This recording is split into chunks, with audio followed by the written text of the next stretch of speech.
இது மகிமை நேரம். அன்பார்ந்த மகிமை தொலைக்காட்சி நேயர்களே, இந்த மகிமை நேரம் நிகழ்ச்சிக்கு உங்களை நான் வாழ்த்தி வரவேற்கிறேன். கர்த்தர் கொடுத்ததான இந்த நல்ல வாய்ப்புக்காக தேவனை நான் ஸ்தோத்திரிக்கிறேன். இந்த வாரத்திலும் கூட காலேப்பை குறித்தும் காலேப் கர்த்தரோடு கூட இருந்ததினால் காலேப்புக்கு கர்த்தர் கொடுத்த உன்னத பலத்தை குறித்தும் நாம் தியானித்து கொண்டு வருகிறோம்.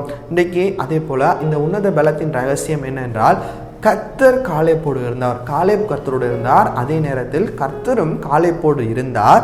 கர்த்தருக்கும் காலேப்புக்கும் ஒரு நல்ல உறவு இருந்தது. அதனால் காலேப் கர்த்தருடைய உன்னத பலத்தை பெற்றுக்கொண்டார் சொல்லி நாம் பார்க்கிறோம். கர்த்தருக்கும் காலேப்புக்கும் ஒரு நல்ல உன்னத உறவு இருந்தது. எனவே இதன் மூலமாக ஒரு உன்னத பலத்தை காலேப் பெற்றுக்கொண்டார் என்று சொல்லி வேதாகமத்தின் அடிப்படையில் நாம் பார்க்க இருக்கிறோம். யோசுவாவின் புஸ்தகம் 14வது அதிகாரம் 12வது வசனத்துக்கு நேராக நான் திருப்போம். ஆனால் அதில் கடைசி பகுதி இப்படியாக சொல்கிறது, கர்த்தர் என்னோடு இருப்பாரானால் கர்த்தர் சொன்னபடி அவர்களை துரத்தி விடுவேன். யாரை? எப்ரோன் மலையில் உள்ள மக்களை நான் துரத்தி விடுவேன் என்று சொல்லி காலேபின் இடத்துல ஒரு விசுவாச அறிக்கை செய்கிறத நாம் பார்க்க முடிகிறது. கர்த்தர் என்னோடு இருப்பாரானால் நான் இதை செய்ய முடியும். இன்றைக்கு இந்த வசனத்தை நாம் புரிந்து கொள்ள வேண்டும். பிரியமானவர்களே, கர்த்தர் நம்மோடு கூட இருக்கிறாரா என்கிற ஒரு கேள்வியை நாம் எழுப்ப வேண்டும்.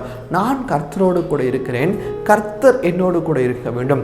கர்த்தர் நம்மோடு கூட இருக்கும்போது நமக்கு என்ன காரியங்கள் பெருகும்? நம்மோடு கூட இருந்து உன்னோடு கூட இருந்து நான் செய்யும் காரியம் பயங்கரமாக இருக்கும் என்று சொல்லி கர்த்தர் சொல்லுகிறார். நான் உனக்காக வழக்காடுவேன், நான் உனக்காக யுத்தம் செய்வேன் என்று சொல்லி, நீ சும்மா இரு, நான் உனக்காக யுத்தம் செய்வேன் என்று சொல்லி கர்த்தர் செய்கிறார். அப்போ கர்த்தர் நம்மோடு இருப்பார் என்று சொன்னால் நமக்கு ஒரு பெரிய சுமை போல ஒரு காரியம் இருக்காது. ஏனென்றால் கர்த்தர் நமக்காக எல்லாவற்றையும் சுலபமாக லெகுவாக செய்து முடிக்க சித்தமுள்ளவராக இருக்கிறார். இன்னைக்கு அநேக கிறிஸ்தவர்களுடைய வாழ்க்கையில, அதிலும் முக்கியமாக அநேக வாலிபர்களுடைய வாழ்க்கையில அநேக காரியங்களை செய்கிறார்கள். ஆனால் அந்த காரியங்கள் தோல்வியுற்று ஒரு இடத்துல சோர்வுற்று பலன் இல்லாமல் காணப்படுகிறார்கள். அப்ப இந்த பலனற்று போகிற சூழ்நிலைக்கு என்ன காரணம்? அவர்கள் கர்த்தருக்கு பிரியமாய் கர்த்தரோடு கூட இருந்து அந்த காரியத்தை செய்ய முடியவில்லை. ஒரு அன்பான ஒரு சகோதரனுடைய சாட்சியை நான் கேட்டேன். ஒரு பெரிய பிஸ்னஸ் பண்ணுகிறதான ஒரு சகோதரர், அந்த பிஸ்னஸ் பண்ணுகிறதான ஒரு சகோதரர் என்ன செய்கிறார்? அவர் அந்த இடத்துல அவங்க ரொம்ப பெரிய ஒரு லேண்ட்லார்ட் போல.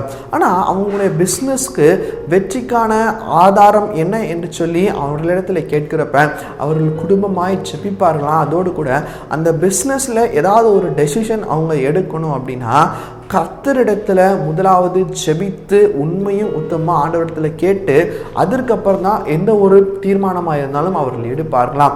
இதுதான் அவங்களுடைய வாழ்க்கையில அந்த வெற்றிக்கான ரகசியம் என்று சொல்லி அவங்க சொன்னாங்க. கர்த்தருக்கு முக்கியத்துவம் கொடுத்தாங்க, கர்த்தரோடு கூட அவங்க இருந்தாங்க. ஒரு நல்ல நண்பரிடத்தில் நம்ம போயிட்டு ஒரு தீர்மானம் கேட்கறது போல, ஒரு ஃப்ரெண்ட்கிட்ட நம்ம போயிட்டு ஒரு டெசிஷன் நம்ம எடுக்கிறதுக்கு முன்பதாக ஒரு காரியத்தை குறித்து நம்ம டிஸ்கஸ் பண்ணுவது போல ஆண்டவரிடத்துல பேச இயேசுப்பாட்ட கேளுங்க. ஆண்டவரே, இன்னைக்கு நான் ஒருவேளை இந்த படிப்பு நான் படிக்கலாமா? ஆண்டவரே, இந்த காரியம் நான் செய்யலாமா? இந்த வேலைக்கு நான் போகலாமா? ஆண்டவரே, இந்த மணமகன் தான் என்னுடைய வருங்கால கணவரா? இந்த மணமகள் தான் என்னுடைய வருங்கால மனைவியா? என்று சொல்லி ஆண்டவரிடத்துல ஒவ்வொன்றும் கேளுங்க. காலேப் சொல்லுகிறார் பாருங்க, கர்த்தர் என்னோடு இருப்பாரானால் நிச்சயமா நான் வெல்லுவேன். அப்போ இன்னைக்கு நீங்கள் ஏன் கவலைப்படுறீங்க? ஆண்டவர் உங்களோடு கூட இருக்கிறா, நம்ம கவலைப்பட வேண்டிய அவசியமே இல்லை. ஆண்டவர் நம்மோடு கூட இருக்கிறா, ஆனால் நம்மளும் ஆண்டவரோடு கூட இருக்கணும். ரெண்டு கை தட்டினா தான் ஓசை வரும். ஆண்டவர் நம்ம பிரியம் வைத்த கர்த்தர் நம்மோடு கூட இருக்க சித்தமுள்ளவராய் இருக்கிறார். ஆனால் நாம் கர்த்தரோடு கூட இருக்க சித்தமுள்ளவராய், கர்த்தரோடு கூட இருக்க திராணி உள்ளவர்களாய் இருக்கிறோமா? சிந்தித்து பாருங்கள். நான் உன்னோடு கூட இருந்து நான் செய்யும் காரியம் பயங்கரமா இருக்கும் என்று சொல்லி ஆண்டவர் வாக்குத்தத்தங்களை கொடுக்கிறார். ஆனால் அந்த வாக்குத்தத்தத்தை பின்பற்றி நடக்க கர்த்தருக்கு நம்ம இடம் கொடுக்கிறோமா? யோசித்து பாருங்கள். கர்த்தர் என்னோடு கூட இருப்பார். ஆனால் அப்படின்னா என்ன?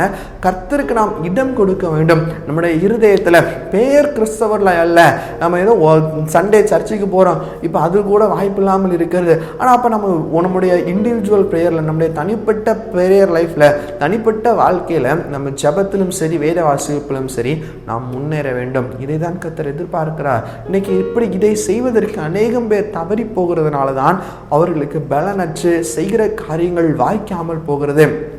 ஆண்டவர் இதை நம்மிடத்தில் எதிர்பார்ப்பதில்லை. ஒரு பலனுள்ள வாழ்க்கை நாம் வாழ வேண்டும். ஏனென்று சொன்னால் கர்த்தர் ஒரு சிங்கத்திற்கு ஒத்த பலனை கர்த்தர் நமக்கு கொடுக்கிறார். வேதத்தில் நாம் வாசிக்கிறோம், சர்ப்பங்களையும் தேள்களையும் மிதிப்பீர்கள் என்று சொல்லி கர்த்தர் சொல்லுகிறார். அப்ப அதே போல் அப்படிப்பட்டதான ஒரு பலன் நமக்கு வர வேண்டும் என்று சொன்னால் நாம் என்ன செய்ய வேண்டும்? ஆண்டவரோடு கூட இருக்க வேண்டும். கர்த்தர் நம்மோடு கூட இருக்க வேண்டும்.